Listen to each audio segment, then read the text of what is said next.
Hello, this is Kate. Thank you for popping by. And so this evening I thought you might like to take a look at the 3 books that I bought today from a charity shop. And I like going into charity shops to buy old books because you tend to buy them quite cheaply and you can get some really nice things for not a lot of money. And so I'll show you what I got today, and then we'll maybe take a read of, I'll take a look at one of them anyway, and look at some, take a look at a couple of others on another, in another video. So this is the first one. It's got a kind of, feels like a leather cover with a sort of embossed outline here, and it's Sonnets by John Keats. It's just got a very plain back, but I really think it probably is leather. It certainly feels like it. It smells a bit leathery as well. So let's have a look. It's a tiny, tiny little book. It feels very fragile.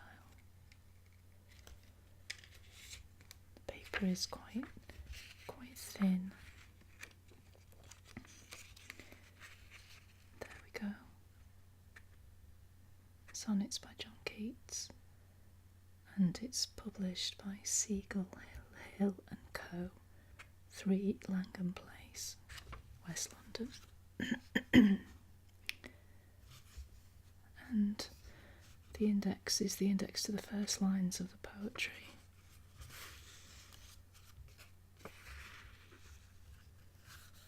Let's have a look.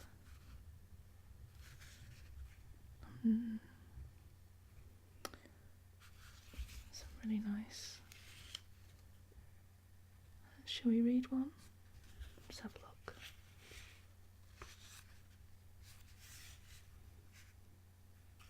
Let's have a go. I'm not really very good at reading poetry, but we'll have a look. O solitude, if I must with thee dwell, let it not be among the jumbled heap of murky buildings. Climb with me the steep, nature's observatory, whence the dell, its flowery slopes, its river's crystal swell, may seem a span. Let me thy vigils keep, mongst boughs pavilioned, where the deer's swift leap startles the wild bee from the foxglove bell. But though I'll gladly trace these scenes with thee, yet the sweet converse of an innocent mind, whose words are images of thoughts refined, is my soul's pleasure, and it sure must be almost the highest bliss of humankind, when to thy haunts 2 kindred spirits flee. Maybe another one. Let's have a look.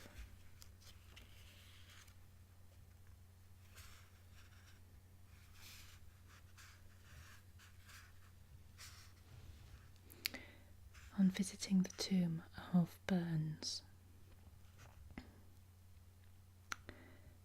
The town, the churchyard, and the setting sun, the clouds, the trees, the rounded hills, all seem, though beautiful, cold, strange, as in a dream.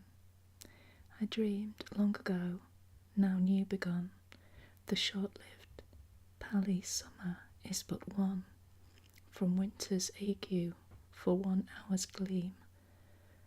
Though sapphire warm, the stars do never beam. All is cold beauty, pain is never done. For who has mind to relish Minos wise, the real of beauty, free from that dead hue, sickly imagination, and sick pride, cast one upon it, burns with honour due. I oft have honoured thee, great shadow, hide thy face, I sin against thy native skies. I told you I'm not very good at reading poetry. Let's try another one. One more, I promise. Let's see. To the Nile. Son of the old moon, mountains African, stream of the pyramid and crocodile, we call thee fruitful, and that very while a desert fills our seeing's inward span. Nurse of swart nations since the world began, art thou so fruitful, or dost then thou beguile those men to honour thee who, worn with toil, rest them a space, twist Cairo and Deccan. O may dark fancies err, they surely do. 'Tis ignorance that makes a barren waste of all beyond itself. Thou dost bedew green rushes like our rivers, and dost taste the pleasant sunrise. Green isles hast thou too, and to the sea as happily dost haste. Well, there we go. A gorgeous little book. And the next one that I got today is George Eliot's Middlemarch. It's got quite a nice design on the front. I don't know whether you can see that. It's a hardback book. And you can see Middlemarch, A Study of Provincial Life by George Eliot, Volume 1. William Blackwood and Sons, Edinburgh and London, 1913. This is George Eliot's Works, New Cabinet Edition. Contents of the first volume. It seems to be divided into 3 books. Book 1 is Miss Brooks, Book 2 Old and Young, and Book 3 Waiting for Death. So maybe we'll have a look at this another day.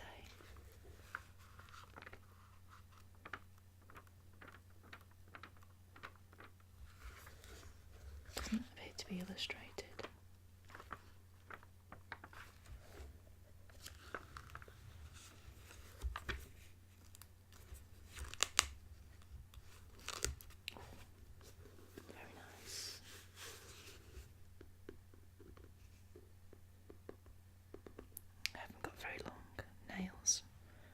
Can't make that lovely clicking sound, I'm afraid.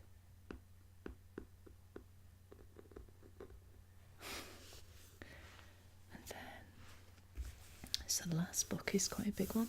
It's, I don't think it's a very old book itself. Queen Victoria's Sketchbook by Marina Warner. By Marina Warner.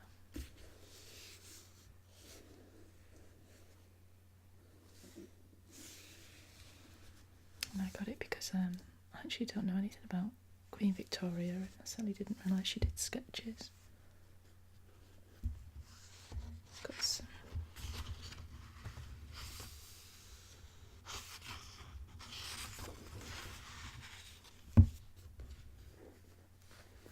smooth that candle out of the way slightly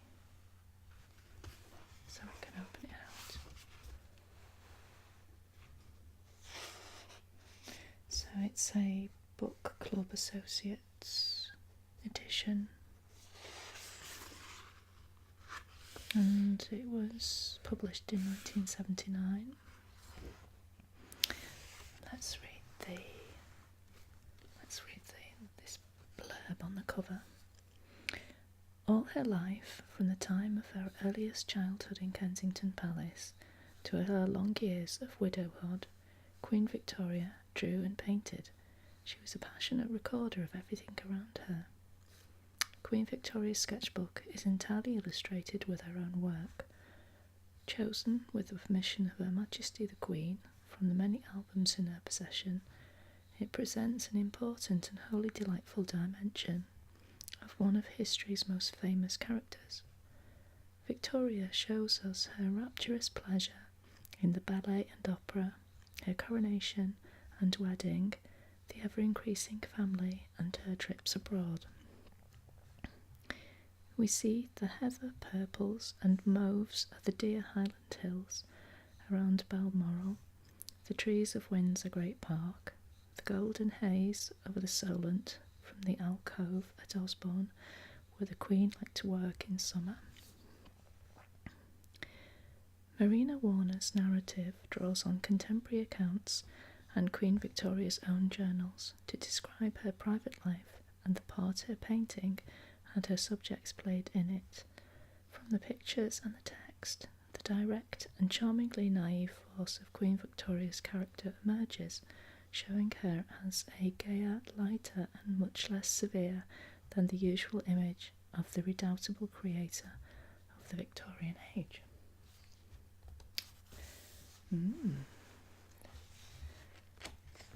So let's have a quick flick through.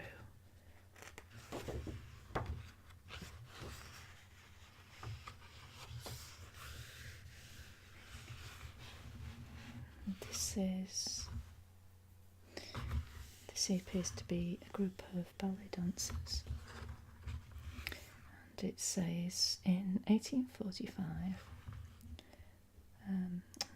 not very good at pronouncing this, dancers Viennoise danced before the Queen in her own theatre, Her Majesty's in Haymarket.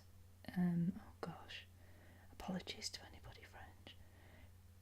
I'm not even going to pronounce that. Okay. In sketches such as this, Victoria expressed her gaiety and her tremendous love of life.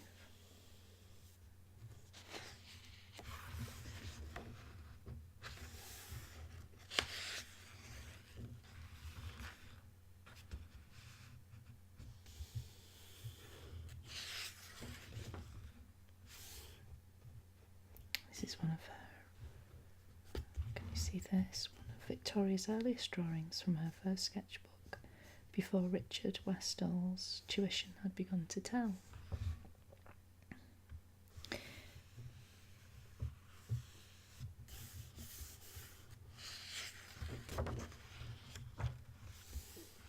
So, go a little bit further down.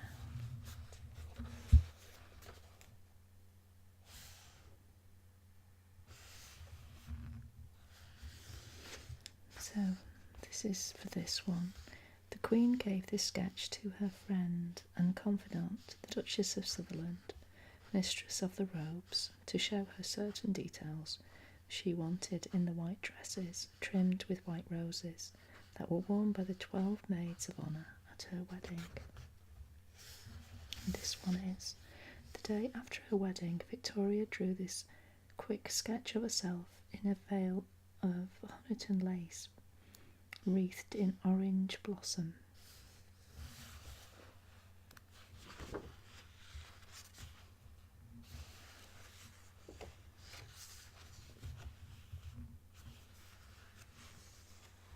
Oh, this is nice.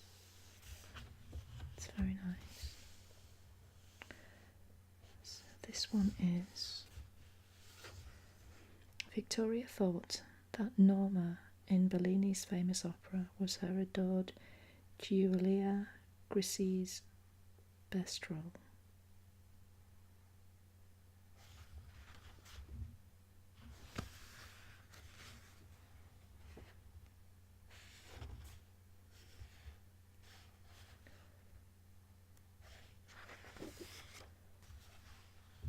This is nice too.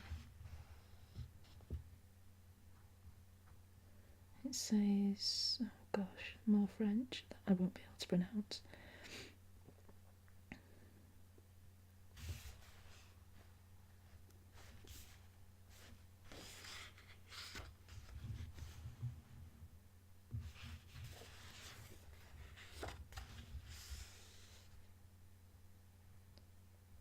This one's interesting. This is Marie Taglioni, goddess of the dance, was the creator and personification of romantic ballet.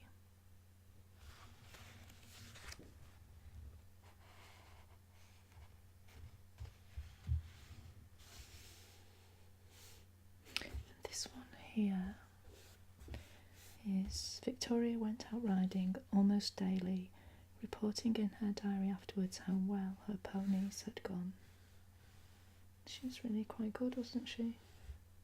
Quite good at sketching.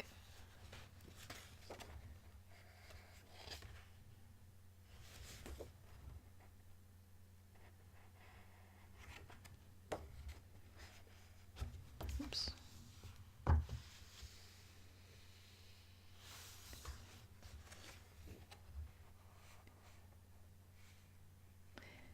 This one here says Westall's Hagar and Ishmael in the Desert was exhibited at the Royal Academy in 1834.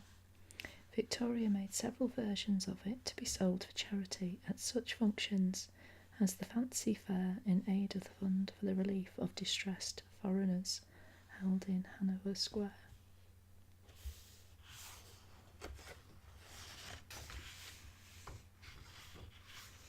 And this one here. Is that Lizanne encouraged Victoria to make genealogical tables of the English sovereigns. It was when the young princess saw her own name added to the bottom of the tree that she realised how close she was to the throne. Now this is 1833. A sketch from nature.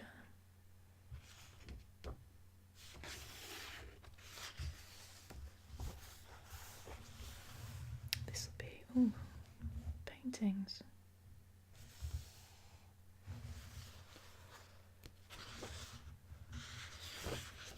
Let's see what this says.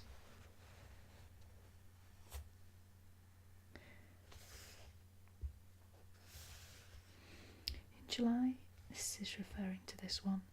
In July 1849, a rustic fete was held at Barton Farm, one of Osborne's dependencies. That's Osborne House on the Isle of Wight. To celebrate the hay harvest, Victoria painted the gay tents where, after a hand's dinner, sailors and neighbours joined in to play blind man's buff, leapfrog, cricket, and dance the hornpipe. Really nice. And this one is Thomas Cubitt's bold and original plan of two dissimilar but balancing towers gave Osborne House a famous profile, copied in holiday houses from England to the United States. Victoria's sweeping watercolour shows how her handling of shadows was being developed by her teachers, but perspective still caused her problems. Yeah, you can kind of see that, can't you? The building of Osborne House looks as though it's kind of out of proportion. It's a bit too far forward.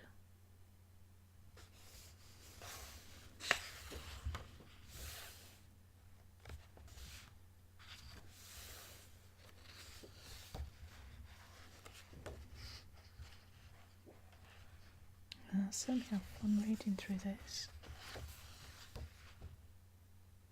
Some pictures of, some sketches of different people.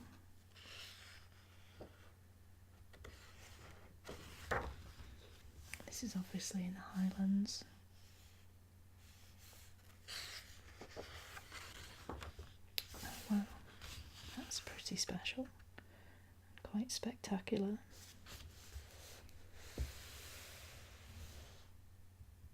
Nice.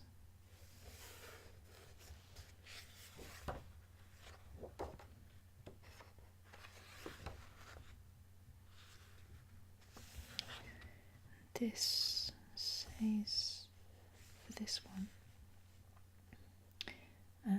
it had a very pretty effect, wrote the Queen, after watching Albert and the tenants at Balmoral leastering. Oof, this means spearing salmon in the D. I wished for Landseer's pencil. Landseer absent, the Queen tried one of her few attempts at a group scene. And this one here says, Victoria and Albert first stayed in the simplicity of the Shiel at Alt No Gearthasac. Terrible pronunciation. In August 1849, and it remained a favourite experience of the Queen's, frequently repeated.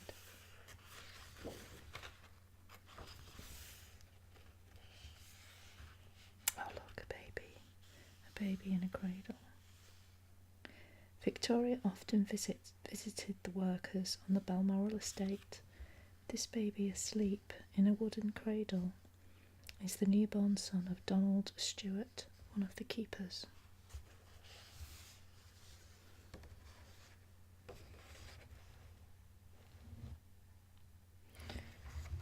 This one here is Abdul Karim, who began in Queen Victoria's service as a bearer and waiter at table, rose very quickly to become her munshi or teacher.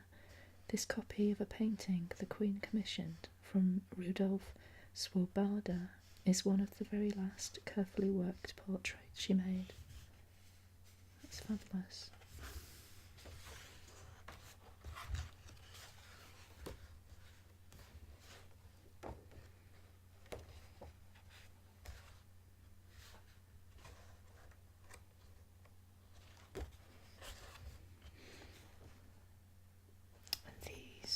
These here are in the last decades of her painting life, the 70s and 80s.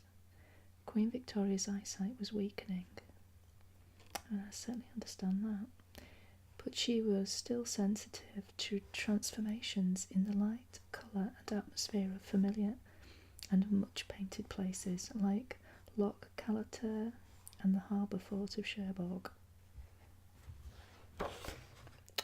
Oh, nice.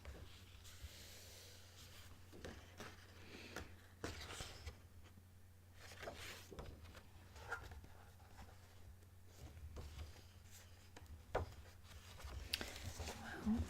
I'm very pleased that I managed to get these books today. This is going to be really, really interesting to read, as well as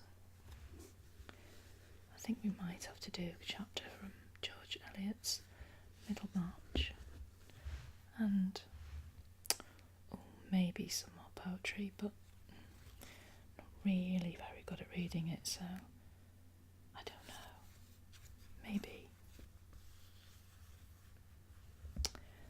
Well, thank you for popping by as ever, and apologies for the absolutely abysmal pronunciation.